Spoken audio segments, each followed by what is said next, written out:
요즘 잠들기 힘들어 하시는 분들 너무나 많은데요. 그 중에서 수면제는 좀 무섭고 그 전에 영양제라도 조금 먹어볼까 해서 멜라토닌, 마그네슘 드셔보셨던 분들이 정말 많을 겁니다. 그런데 혹시 약을 먹었는데도 별 효과를 못 느끼진 않으셨나요? 여기서 제가 충격적인 사실 하나 말씀드릴게요. 그건 약이 효과가 없는 게 아니라 잘못된 방식으로 복용하고 계셨을 확률이 매우 큽니다. 오늘 그 이유를 명확하게 알려드리겠습니다.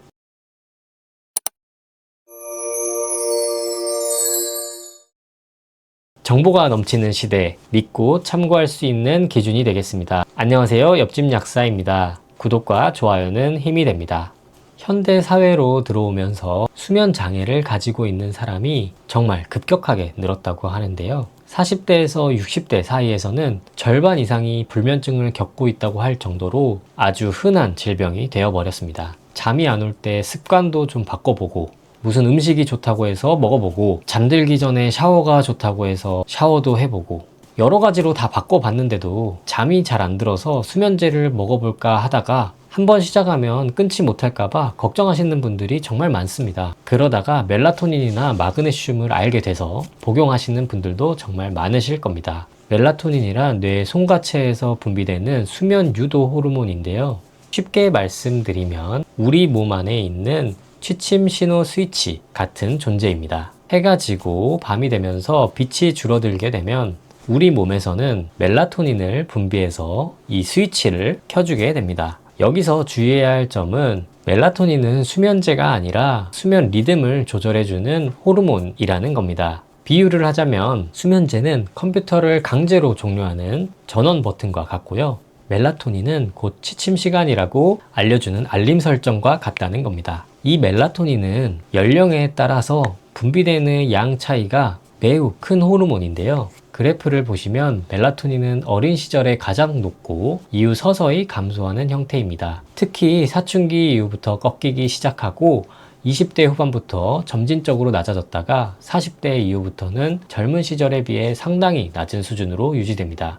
이 그래프가 의미하는 것은 20대, 30대 초반처럼 아직 멜라토닌 분비가 비교적 유지되는 환경에서 생기는 불면증은 반드시 멜라토닌 부족이 원인이라고 보기는 어렵다는 것입니다. 오히려 그 나이대에는 멜라토닌의 부족보다는 스트레스, 수면 습관, 카페인, 빛 노출과 같은 다른 요인이 더 큰 비중을 차지할 가능성이 높습니다. 반면에 40대 이후부터는 생리적으로 멜라토닌 분비가 급감하는 시기이기 때문에 멜라토닌을 보충해 주었을 때 특히 더 큰 효과를 볼 수가 있습니다. 그렇다면 멜라토닌을 복용했는데도 왜 효과를 못 볼까요? 첫 번째는 빛 때문입니다.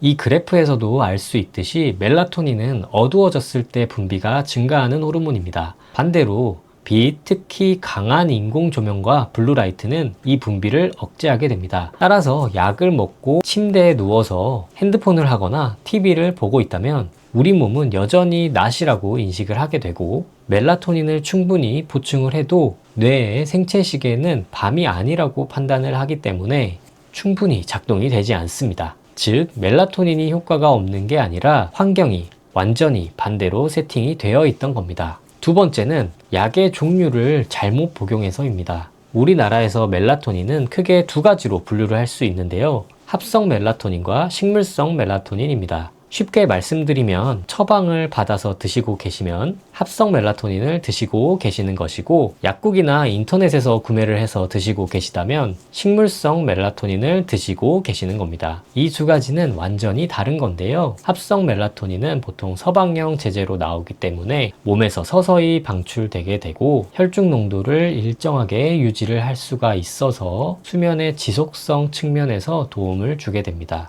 반대로 이것의 단점은 즉시 방출하는 제제보다는 잠이 드는 데에는 약점이 있을 수 있다는 거예요. 또한 지속성이 있어서 일부 사람에게는 다음 날까지 좀 어지럽거나 멍한 상태가 지속될 수 있어요. 식물성 멜라토닌은 서방형 제제가 없고 즉시 방출되는 직방형 제제만 나오기 때문에 이것은 복용 후에 비교적 빠르게 혈중 최고 농도에 도달하기 때문에 잠들기 시작하는 게 어려운 분들이나 시차 적응을 하기 위한 용도로 더 적합하다고 할 수 있습니다. 반대로 이것의 단점은 지속성이 좀 약하기 때문에 중간에 자주 깨는 사람들에게는 적합하지 않을 수 있다는 겁니다. 이렇게 상황에 따라서 다른 멜라토닌을 복용하셔야 합니다. 외국 같은 경우에는 합성 멜라토닌이나 식물성 멜라토닌을 시중에서 쉽게 구할 수 있는데요. 우리나라에서는 아직까지는 합성 멜라토닌을 전문약으로 규정을 해 놓았기 때문에 병원 처방으로만 구할 수 있고 식물성 멜라토닌만 처방전 없이 구매 가능합니다.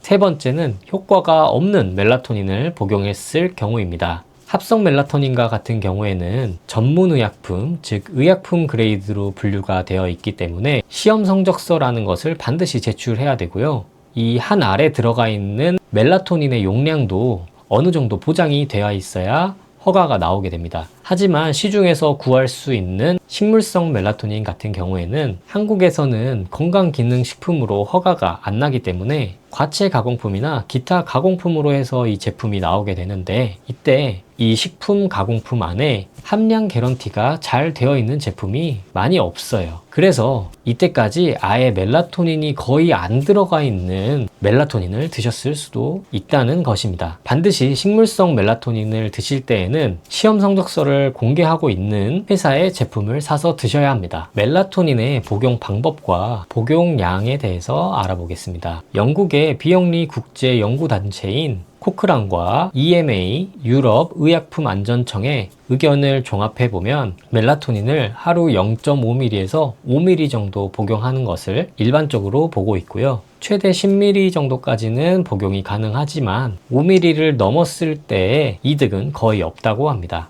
복용 시간은 취침 전 30분이나 1시간 전에 복용을 하시고요. 복용 후에는 최대한 빛을 차단해 주시는 것이 좋습니다. 이 멜라토닌은 대부분 안전한 성분이지만 다음에 해당하는 분들은 주의해서 복용해 주셔야 합니다. 이런 증상이 나타나더라도 대부분은 복용을 중단하시면 바로 괜찮아지시기 때문에 너무 걱정은 하지 않으셔도 됩니다. 첫 번째는 임신 준비 중인 여성과 남성 모두인데요. 멜라토닌은 생식 호르몬 축에 영향을 줄 수 있기 때문에 임신 준비 중인 남녀, 임산부, 수유부까지 피해 주시는 것이 좋습니다. 두 번째는 항응고제를 복용하고 있는 사람에게는 멜라토닌이 일부 혈소판 기능에 영향을 줄 수 있기 때문에 출혈 위험 약물과 병용 시에는 주의가 필요합니다. 세 번째로는 자가 면역 질환자입니다. 멜라토닌은 면역력을 높이는 작용이 있기 때문에 자가 면역 질환자는 주의해서 복용을 해주셔야 합니다. 네 번째는 간 질환 환자입니다. 간의 대사가 좀 떨어져 있거나 간이 안 좋으신 분들은 체내에서 멜라토닌의 대사가 잘 안 되게 되고 체내에 오래 머무르면서 다음날 주간까지 피로나 졸음이 올 수 있기 때문에 주의하셔야 하고, 복용하시더라도 저용량부터 부작용을 확인하면서 드셔야 합니다. 멜라토닌은 효과가 없는 약이 아닙니다. 하지만 어떻게 복용하냐에 따라서 효과가 없는 약이 될 수 있습니다. 오늘 영상이 도움이 되셨다면 좋아요, 구독 부탁드리겠습니다. 다음 시간에는 전 세계에서 발표된 근거 있는 논문을 토대로 여러분의 꿀잠에 가장 좋은 영양제 순위를 알려드리도록 하겠습니다. 시청해주셔서 감사합니다.